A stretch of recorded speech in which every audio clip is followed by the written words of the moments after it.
तो गाइस कैसे हैं आप सब लोग। म्यूरम सर्वाइवल इंस्टिंक्ट्स के एपिसोड 259 के साथ हाजिर हो। तो ब्लड डेथ पवेलियन का सीन दिखाया जाता है एपिसोड की शुरुआत में ही, जहां पर ब्लड हॉल मास्टर बैठे होते हैं। तो इसी के साथ ही एल्डर उनके पास आते हैं और कहते हैं कि सर क्या आप अंदर हैं, क्या मैं अंदर आ सकता हूं। तो वो कहते हैं हाँ क्यों नहीं मास्टर चोई अंदर आ जाओ। तो इसी के साथ ही मास्टर चियोन वहां पर अंदर आते हैं तो वो से कहते हैं कि बताओ कि तुम यहाँ पर क्या रिपोर्ट लेकर आए हो, क्योंकि सेकंड टेस्ट जो है वो कंप्लीट हो चुका है और सेकंड टेस्ट के रिजल्ट्स आ चुके हैं। तो मास्टर चियोन से कहता है कि सर सेकंड टेस्ट जो है वो कंप्लीट हो चुका है और उसकी कलेक्टिव ट्रेनिंग के रिजल्ट्स लेकर आपके पास आया हूं और मैं जहां पर आपको रिपोर्ट देने के लिए आऊं कि इस बार सेकंड टेस्ट की ट्रेनिंग में क्या कुछ हुआ है। तो ब्लड हॉल मास्टर से कहते तो फिर जल्दी से रिजल्ट्स बताओ कि क्या रिजल्ट्स निकले हैं, क्योंकि मुझे लगता है कि मुझे पहले से आइडिया है कि रिजल्ट्स क्या होने वाले हैं। तो एल्डर चियोन से कहते हैं कि सर इस वक्त टोटल 33 कैजुअलिटीज हैं। टोटल में 15 जो थे वो यहाँ पर बेहोश हो चुके थे और उसके बाद उन लोगों ने इस टेस्ट से विड्रॉ कर लिया। 12 जो थे वो यहाँ पर अपनी कॉम्बैट एबिलिटीज को खो चुके हैं, क्योंकि उन लोगों के बाजू कट चुके हैं या फिर टांगे कट चुकी हैं और उनमें से 6 जो है वो यहाँ पर पूरी तरह से मर चुके हैं। फिर साथ ही वो से कहता है कि साथ नॉन कॉम्बैटेंट जो लॉसेस हैं वो बहुत ज्यादा हैं। क्या वाकई में यहाँ पर इनको ट्रेनिंग एक्सीडेंट कहकर हम इसको कवर कर सकते हैं, क्योंकि इस बार जो लोग हैं वो ज्यादा मरे हैं, यानी कि बहुत सारे डिसेबल्स जो अपनी जान से हाथ धो बैठे हैं। अब हम लोग यहाँ पर इसको ऐसे हैंडल नहीं कर पाएंगे। तो एल्डर उससे कहता है कोई बात नहीं, मैं इसे हैंडल कर लूंगा। तो मास्टर चियोन से कहता है कि सर एक और बात है कि यहाँ पर जितने लोगों को मारा गया उनमें से ज्यादातर लोगों को मारने वाले बंदे का नाम जीवी है। सेकंड डिसाइपल माहू की तरफ से भेजा गया एक आर्सा बॉर्डिनेट है, उसने यहाँ पर हमारे बहुत सारे लोगों की जान ली है। हमने उसके ऊपर पूरी नजर रखी हुई थी और हमें यहाँ पर पता चला है कि उसके पास एक बहुत ही यूनिक किस्म की मार्शल आर्ट्स और उसका लेवल जो है वो भी यहाँ पर इतना अंदाजा लगाया जा रहा है कि वो एक्सट्रीम डीमन लेवल तक पहुंच चुका है या फिर लो अल्टीमेट डीमन लेवल में पहुंच चुका है, यानी कि वो काफी ज्यादा स्ट्रॉन्गर है। और हमने उसकी थोड़ी बहुत हिस्ट्री बैकग्राउंड निकाली और उसकी हिस्ट्री बैकग्राउंड से ये पता चला है कि वो फॉक्स डैन से निकल कर आया था, यानी कि उसकी ट्रेनिंग फॉक्स डैन में हुई है। तो ये बात सुनने के बाद ब्लड हॉल मास्टर से कहते हैं कि अच्छा तो फॉक्स डैन से आया है। मैंने सुना था कि सेकंड डिसाइपल माहू के पास एक फॉक्स डैन है, केव है जहां पर से वो असैसिन्स को क्रिएट करता है, यानी असैसिन्स को ट्रेन करता है।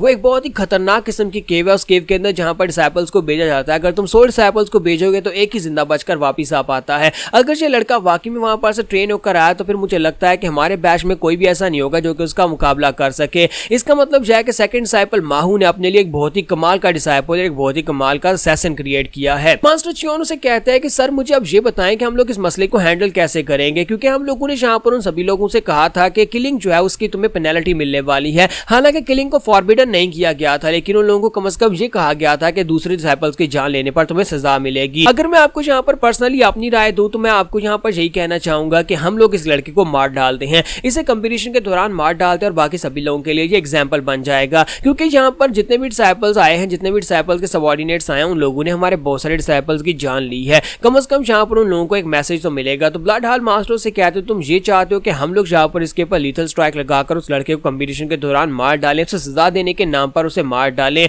तो मास्टर चियोन कहता है कि मैं तो यही कहना चाहता हूँ कि एक लड़के को मार डालते हैं, बाकी के 3 जो है उन्हें समझ आ जाएगी कि यहाँ पर और ज्यादा डिसाइपल्स को नहीं मारना, क्योंकि हमारा नुकसान ज्यादा हुआ है। तो इसी के साथ ब्लड हॉल मास्टर से कहते हैं लेकिन ये तो सिर्फ और सिर्फ एक जाल है। मास्टर चियोन कहते हैं कि इस बात का क्या मतलब है। तो ब्लड हॉल मास्टर से कहते हैं कि तुमने कभी इस बारे में नहीं सोचा, जबकि उन सभी लोगों को अच्छी तरह से पता है कि हमने उन सभी के सामने रूल्स रखे थे कि तुम्हें इसकी पेनल्टी मिलेगी अगर तुम किसी की जान लेते हो। हालांकि हमने जान लेना फॉरबिड नहीं किया था, लेकिन इसके बावजूद वो लोग जानबूझकर हमारे डिसाइपल्स की जान लिए जा रहे हैं। स्पेशली ये बंदा वीजी, ये हमें मॉक कर रहा है, ये हमें यहाँ पर उकसाने की कोशिश कर रहा है कि हम लोग उसके साथ कुछ बुरा करने की कोशिश करें और उसके बाद माहू को यहाँ पर कोई मौका मिल जाएगा हमारे साथ कुछ बुरा करने का। उसे जो करना है वो करने दो, लेकिन उसे यहाँ पर इस बात का आइडिया भी नहीं है कि हम उसके साथ आगे क्या करने वाले हैं। और साथ ही वो उसके हाथ से इंफॉर्मेशन वाला पेपर लेते हैं और पेपर लेने के बाद वो कहते हैं कि लगता है कि यहाँ पर ये बंदा बहुत ही जल्दी मरने वाला है, जबकि उसे भी पता है कि वो बहुत ही जल्दी मरने वाला है। ये बात सुनने के बाद मास्टर चियोन कहते हैं कि आप ये बात क्या कर रहे हैं, क्या यहाँ पर आपने जो सीक्रेट एजेंट्स भेजे हैं इस फाइट में, क्या वो लोग उसे मारेंगे।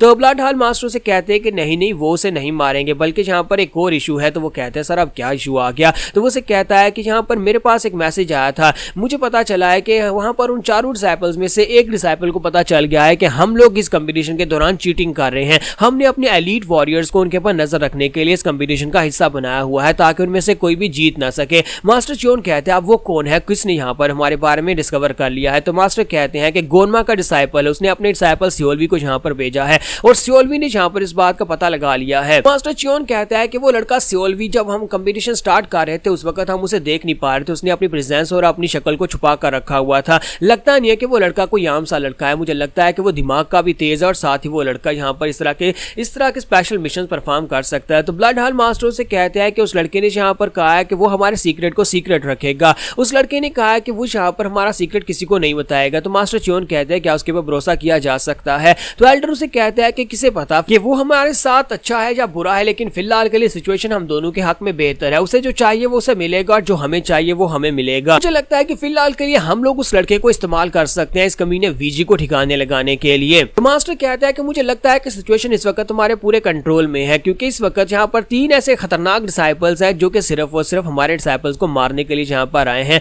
उनका मकसद यहाँ पर ट्रेनिंग नहीं है बल्कि हमारी ब्लड हाल स्क्वाड को कमजोर करना है। वो लोग यहाँ पर किसी भी रूल को नहीं मानते, लेकिन अब हमारे पास भी यहाँ पर एक स्पेशल कार्ड आ चुका है। गोरमा का वो डिसाइपल हमारे लिए काम करेगा, वो इस फाइट में हमारा काम करता रहेगा। तो ये बात सुनने के बाद एल्डर से कहते हैं लेकिन वीजी का क्या होगा? तो वो से कहता है कि क्या तुम यहाँ पर इस बात को देख नहीं पा रहे? जहाँ पर रिजल्ट्स के अंदर देखो, यहाँ पर रिजल्ट्स के अंदर पहले 4 नंबरों में तो यहाँ पर सोल्वी का नाम है, लेकिन वीजी का नाम कहाँ पर है? उसने इतने सारे डिसाइपल्स को मारा, हमारे 30 में से तकरीबन 20 डिसाइपल्स को उसने मार डाला, लेकिन इसके बावजूद उसका नाम 25 नंबर पर क्यों है? बस ये समझो कि वो बेयरली वहां पर पास हुआ है, बेयरली मिनिमम के साथ वो पास हुआ है। इसका मतलब यह है कि वो लड़का सोल्वी जो है वो अपना काम ठीक से कर रहा है, इसलिए अब मैं चाहता हूं कि बस उस लड़के के ऊपर नजर रखो। तो मास्टर च्योन कहता है जी सर, हम लोग उस लड़के के ऊपर नजर रखेंगे। मास्टर च्योन से कहते हैं लेकिन क्या आपको लगता है कि यहाँ पर कुछ खास होगा? तो ब्लड हाल मास्टर से कहते हैं कि हाँ बहुत ज्यादा खास होने वाला है, बस तुम उस लड़के के ऊपर नजर रखो, तुम्हें खुद ही पता चल जाएगा जब तीसरा लेसन स्टार्ट होगा। तो इसी के साथ ही दूसरी तरफ वीजी को दिखाता है कि वीजी जो होता है वो नहा रहा होता है, क्योंकि सेकंड टेस्ट के बाद उन्हें जहाँ पर ब्रेक का टाइम मिलता है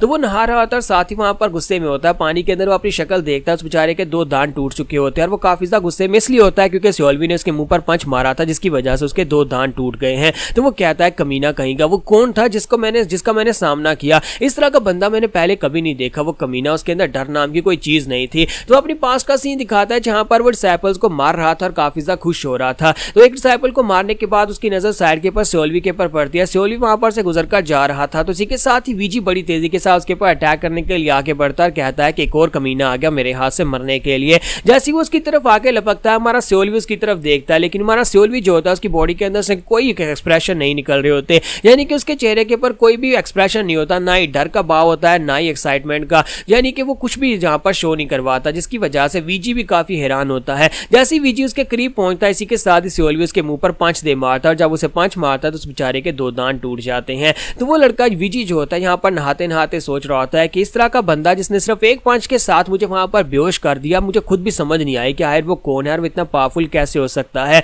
मैंने जब उसके करीब पहुंचकर देखा तो उसके चेहरे के ऊपर कोई भाव नहीं था, कोई एक्सप्रेशन नहीं था। जब भी मैं किसी को मारने के लिए आगे बढ़ता हूँ या तो वो डर जाता है, वो भागने की कोशिश करता है, उसके चेहरे के ऊपर डर होता है, उसके चेहरे के ऊपर मौत का डर दिखाई देता है, या फिर जब वो फाइट करने लगता है तो एक्साइटमेंट होती है। लेकिन इस लड़के के चेहरे के ऊपर मुझे कुछ भी दिखाई नहीं दिया, वो किस किस्म का कमीना था और ऊपर से उसने मुझे जिंदा क्यों छोड़ दिया? क्या वो यहाँ पर ये समझता है कि मैं इस लायक भी नहीं हूं कि वो मुझे मार डाले? अपने हाथ मेरे खून के साथ वो गंदे नहीं करना चाहता था? आखिर उस कमीने की हिम्मत कैसे हुई यहाँ पर मुझे इस तरह से ट्रीट करने की? अगर उसने मुझे पंच मारा था तो वो मुझे मार कर जाता। उस कमीने को तो मैं तीसरे टेस्ट में मार डालूंगा, मुझे उसे ढूंढ कर मारना ही होगा। यहाँ पर हमारी एपिसोड 259 का एंड होगा और नेक्स्ट एपिसोड में हमारा सोल्वी एक बहुत ही बड़ी गलती करने वाला है, इतनी बड़ी गलती कि जो उसके लिए बहुत ही बड़ी नुकसान का बायस बन सकती है।